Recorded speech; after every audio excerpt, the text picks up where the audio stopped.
Hello and welcome. आप देख रहे हैं टीवी 9 डिजिटल। मैं हूं साक्षी बत्रा। इस खास शो में हम डिस्कस करते हैं कोविड 19 और उससे साथ जुड़ी हुई सभी वैक्सीनेशंस और कॉम्प्लिकेशंस के बारे में, और हमें बताते हैं हेल्थ केयर एक्सपर्ट्स कि कैसे आपको इस कोविड 19 पैंडेमिक से डील करना है। आज हमारे इस खास मेहमान जुड़ चुके हैं हमारे साथ। Doctor Shuchin Bajaj, founder director Ujala Cygnus group of hospitals हमारे साथ हैं। बहुत बहुत स्वागत है डॉक्टर बजाज आपका टीवी 9 डिजिटल पर, और बहुत शुक्रिया हमारे लिए अपना समय निकालने के लिए।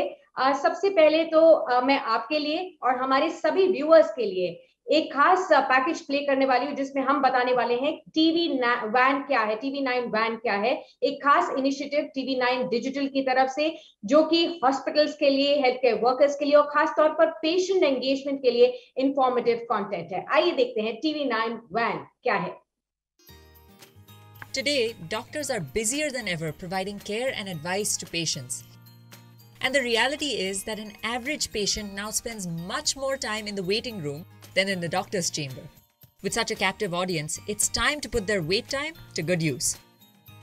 Introducing TV9 Waiting Area Network that provides premium patient engagement experience through engaging and informative videos. These videos are created keeping in mind an Indian patient seeking medical attention. TV9 Waiting Area Network provides a perfect platform for educating the patients on everything a doctor's practice has to offer while elevating the doctor's brand at the same time. As a doctor, all you need is to have Wi-Fi at your clinic and we'll take care of the rest. We provide you with a TV, a media player, your clinic profile, and a playlist customized as per your practice. Combine all this with the regular news updates from TV9 and you have an awesome branding and marketing tool for your clinic. Write to us at van@tv9.com and we'll get in touch with you to set up our solution at your premises. Okay, so now we know what TV9 WAN is and how it is really helping improve the knowledge and engagement for patients at doctors' clinics. Let's now start our discussion today with Dr. Bajaj. Dr. Bajaj, सबसे पहले तो मैं आपसे यही जानना चाहूंगी कि vaccinations को लेकर काफी सारी चर्चा हो रही है। फिलहाल हमने देखा कि हाल ही में प्राइम मिनिस्टर नरेंद्र मोदी ने यह भी कहा है कि अब सेंटर पूरी तरीके से 18 साल के ऊपर के सभी लोगों के लिए वैक्सीनेशंस को फ्री उपलब्ध कराने की कोशिश करेंगे, और ये 21 जून से भी शुरू हो जाएगा। इतना ज्यादा फोकस हम वैक्सीनेशंस पर कर रहे हैं तो जाहिर सी बात है कि बहुत ज्यादा इंपॉर्टेंट रोल प्ले करते हैं वैक्सीनेशंस जब कोविड 19 पैंडेमिक से डील करना हो। लेकिन आपसे ये समझना चाहते हैं कि वैक्सीनेशन फिलहाल हमें कैसे समझ में आए कि कैसे हमें प्रोटेक्ट करती हैं, वैक्सीनेशंस काम कैसे करती हैं, ये सभी वैक्सीन जो हम कोविड 19 के लिए दे रहे हैं। देखिए साक्षी जी, सबसे आसान तरीका है कि वैक्सीन को हम एक सीट बेल्ट की तरह समझें। अगर आप सीट बेल्ट पहनते हैं तो क्या ये गारंटी देती है कि आपका एक्सीडेंट नहीं होगा? ऐसा नहीं है ना।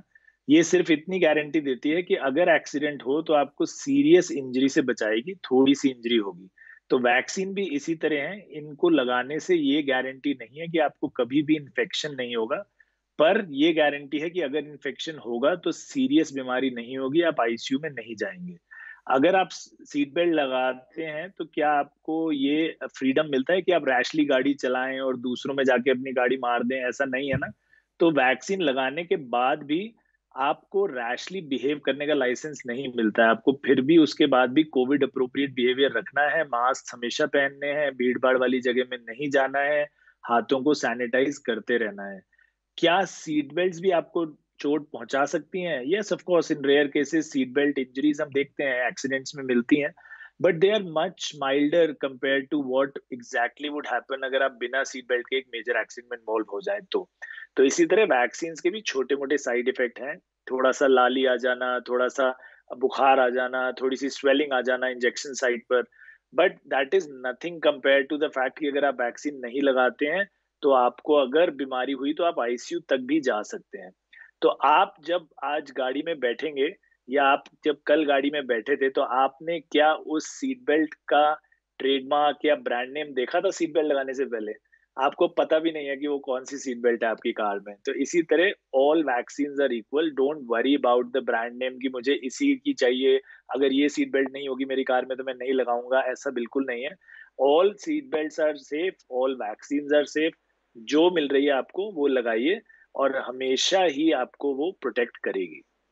Brilliant example, Dr. Bajaj, the way you have explained to everyone the importance of these vaccines and, you know, any kind of side effects, how should you understand? And also what kind of side effects, if any, the mild side effects that you may face, but that is all normal. And because of that, one should not deter from getting that vaccine as well. पर क्योंकि अभी जैसे आपने कहा कि कौन सी vaccine लगानी है ये जरूरी नहीं है, वैक्सीन लगानी जरूरी है।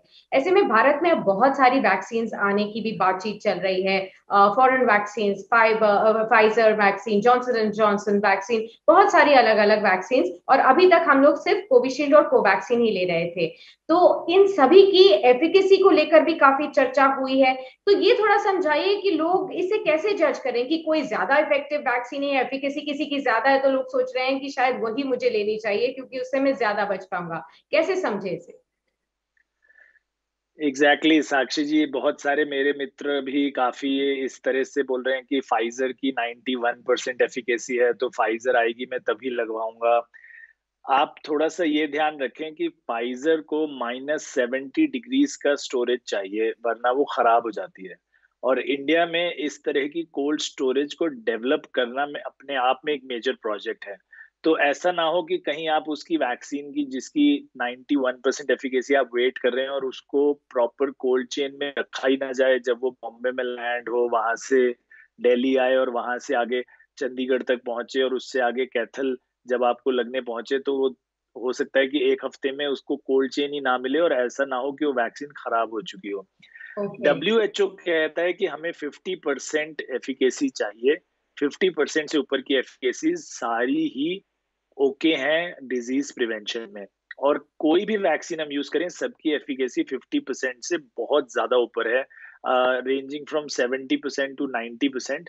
और जो फॉरेन वैक्सीन आने वाली हैं उनका भी डेल्टा वेरिएंट जो इंडिया में इस समय सबसे कॉमन चल रहा है, जी। उसके ऊपर भी एफिकेसी बहुत ज्यादा अभी तक उनकी जज नहीं हुई है। We don't really know how well they will work against this particular variant. So okay. I would urge all of you through this wonderful medium of yours कि जो वैक्सीन आपको मिल रही है इस समय इंडिया में 3 है, कोविशील्ड, कोवैक्सीन और स्पुतनिक। इनमें से आपको जिसकी भी बुकिंग मिलती है you should please go ahead and take it. Of course अगर तब तक आपको नहीं टाइम मिलता है तो जब Pfizer, Johnson and Johnson, Moderna ये सब भी आ जाएंगे, they are also very good vaccine. But we have to keep it in mind कि उनकी कोल्ड स्टोरेज और कोल्ड स्टोरेज चेन पूरी की पूरी वो प्रॉपरली हम लॉजिस्टिकली अरेंज कर पाए या नहीं कर पाए, इससे बहुत फर्क पड़ सकता है वैक्सीन की एफिकेसी पर। Absolutely, points well taken sir. साथ ही ये भी बताइए सर, क्योंकि अभी ये भी चर्चा काफी ज्यादा हो रही है कि मैंने पहली डोज ऑफ वैक्सीन ले ली है लेकिन सेकेंड डोज मुझे कब लेनी है और कौन सी वैक्सीन के लिए वो कितना गैप है, इसमें भी काफी डिफरेंसेस हैं। इसे थोड़ा सरल तरीके से लोगों को समझाइए। ये बहुत ही सरल है। अगर आपने स्पुतनिक वी वैक्सीन ली है तो उसका सेकेंड डोज 21 दिन बाद है। अगर आपने कोवैक्सीन ली है तो 28 दिन बाद है। और अगर कोविशील्ड ली है तो 84 दिन बाद है। ये बहुत सिंपल है।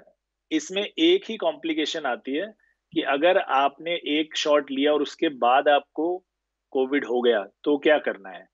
तो जी। गवर्नमेंट एडवाइजरी यही है कि सेकेंड शॉट से पहले आप एटलीस्ट 3 महीने यानी कि 90 डेज वेट कर लें। अगर आपकी कोविशील्ड जैसे 84 डेज बाद शेड्यूल थी तो उसको 6 दिन पोस्टपोन कर लें। अगर स्पुतनिक या कोवैक्सीन थी तो उनको आपको 2 महीने से ज्यादा पोस्टपोन और करना पड़ेगा। और अगर बहुत सीवियर डिजीज हुई थी कि आप आईसीयू तक चले गए थे या आपको प्लाज्मा थेरेपी लेनी पड़ी या वेंटिलेटर पर जाना पड़ा तो फिर आप 6 महीने तक भी वेट कर सकते हैं उसके लिए। बट स्टैंडर्ड डोजिंग 21, 28 और 84 दिन की है। Very easy to remember.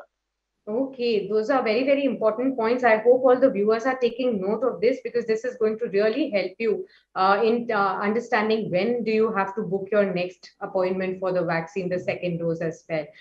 Doctor ये भी समझाइए कि क्या ऐसी भी कुछ कंडीशंस हैं जिसमें किसी व्यक्ति को कोविड-19 वैक्सीन लेना अवॉइड करना है, और अगर ऐसा है तो वो कौन सी कंडीशंस हैं?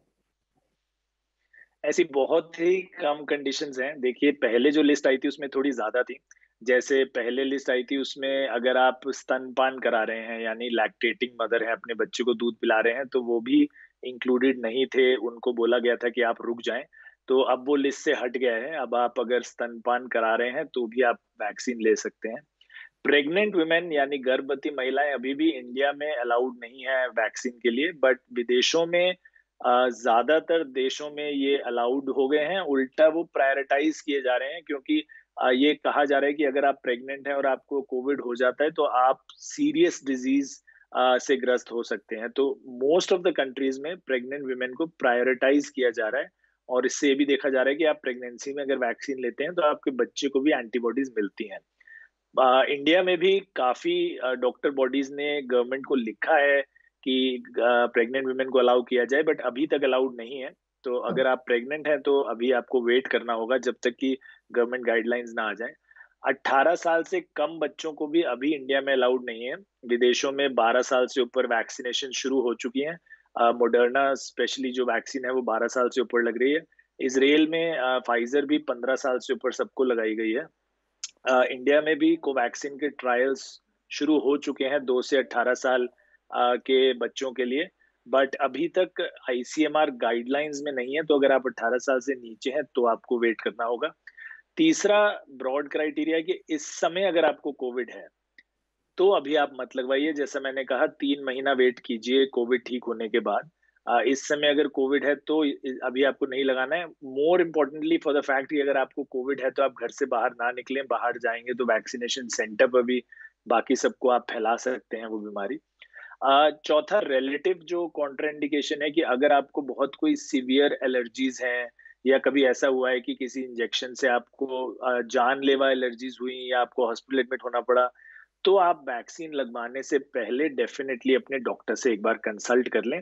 हो सकता है कि वो आपको अलाउ भी कर दें, बट हो सकता है कि वो आपको थोड़ा वेट करने को कहें। एब्सोल्युटली डॉक्टर, ये बहुत बहुत जरूरी पॉइंट्स हैं जो आपने बताए हैं, जिन कंडीशंस में अगर आप इनमें से किसी भी कंडीशन में फॉल करते हैं तो डेफिनेटली आप अपने फैमिली डॉक्टर के पास जाइए, उनसे बात कीजिए, फिर उसके बाद सलाह मशवरा करके ही आप अपने वैक्सीनेशन की आगे के लिए आगे बढ़ें। डॉक्टर, ये भी समझना बहुत जरूरी है वैक्सीनेशन को लेकर कि कितने समय में आपके बॉडी में वैक्सीन लेने के बाद एंटीबॉडीज आती हैं, इसके ऊपर भी काफी चर्चा चल रही है। इसमें थोड़ा लोगों को समझाइए, क्योंकि वो ये सोच रहे हैं कि अगर जैसे मैंने वैक्सीन ले ली है तो मैं शायद कल से ही बाहर जा सकता हूँ और मुझे कोई डर नहीं है और मेरे अंदर पूरी और मुझे कोविड नहीं हो सकता। तो ये काफी ज्यादा लोगों के अंदर मिथ है, तो इसे दूर कीजिए। ये मिथ बहुत ही खतरनाक मिथ है, और इसकी वजह से हमने देखा है कि बहुत लोगों को फर्स्ट शॉट के बाद कोविड हुआ है। बहुत सारे मेरे मित्र पेशेंट्स भी मुझे शुरू शुरू में जब वैक्सीन आई थी तो फोन करके से बोलते थे कि डॉक्टर साहब, वेडनेसडे को पार्टी है तो सैटरडे आप मेरा लगवा दीजिए वैक्सीन ताकि मैं पार्टी में जा सकूं। अनफॉर्चुनेटली आपको ये ध्यान रखना होगा कि आपकी इम्यूनिटी सेकेंड डोज के भी 15 दिन बाद बननी शुरू होती है। पूरी इफेक्टिव इम्यूनिटी आने में आपको उसके भी 2 हफ्ते और लग सकते हैं। तो अगर आज आपने कोविशील्ड का पहला डोज लगवाया है तो 3 महीने बाद आपको सेकेंड डोज लगेगा, उसके भी 1 महीने बाद आपकी पूरी इम्यूनिटी बनेगी। तो आपको 4 महीने पूरा लगेंगे इम्यूनिटी बनने में। और मोर इम्पोर्टेंटली, अगर आपकी इम्यूनिटी बन भी जाती है तो जैसा मैंने कहा सीट बेल्ट की तरह, इसका ये मतलब नहीं है कि आप रैशली गाड़ी चला के ठोक दें कहीं गाड़ी। वो एक्सीडेंट होने से नहीं रोकेगी वैक्सीन आपको।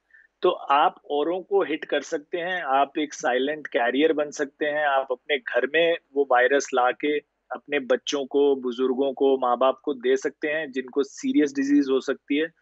तो ये बहुत ध्यान रखें कि जब तक एक एक इंसान को ये वैक्सीन नहीं लग जाती, जब तक पूरी कम्युनिटी में वैक्सीन नहीं लग जाती, तब तक हम सबको बहुत ध्यान रखना जरूरी है। प्लीज पिछले अनलॉक की तरह ना करें, जैसा हमने फर्स्ट अनलॉक के बाद किया था कि सब लोग पार्टीज कर रहे थे और सब लोग इकट्ठा हो रहे थे, भीड़ लग रही थी। पूरी कोशिश करें कि जब बहुत जरूरी हो तभी बाहर जाएं, और बाहर जाके भी मास्क पहन के रखें, हाथ धोते रहें, हाथ को अपने नाक, कान, मुंह पर ना लगाएं, और सोशल डिस्टेंसिंग जितना कोशिश करें, जितनी ज्यादा हो उतनी मेंटेन करें, क्योंकि शुरू शुरू में हम कहते थे वायरस 6 फुट तक जाता है, लेकिन अब बहुत सारा डेटा आ रहा है कि ये 10 से 15 मीटर तक भी जा सकता है, यानी 50-60 फुट तक भी Okay. जा सकता है। तो बहुत ध्यान रखें, जितनी ज्यादा सोशल डिस्टेंसिंग रखेंगे उतना जरूरी है। वैक्सीन के बाद बिल्कुल भी ये एडवाइजेबल नहीं है कि आप मास्क उतार दें और पार्टी शुरू कर दें। You are not protected against asymptomatic disease. Absolutely. Doctor, those are extremely important points, and I'm really hoping that all the viewers are taking note of all of this and they are going to follow all these advices from you as well. Thank you very much, Doctor, for speaking to us about this very, very important, pertinent issue and sparing your time for us on TV9 Digital for this very good initiative that we've started so that everybody is well informed, so that you and I can together fight this disease together. Thank you so much. It's been an honor to speak to you.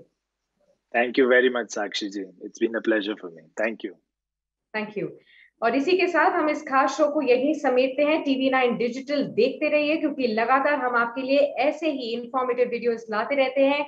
Health care experts आपको बताते रहेंगे कि कैसे कोविड-19 pandemic को समझना है और deal करना है। ये सब TV9 डिजिटल पर देखते रहिए।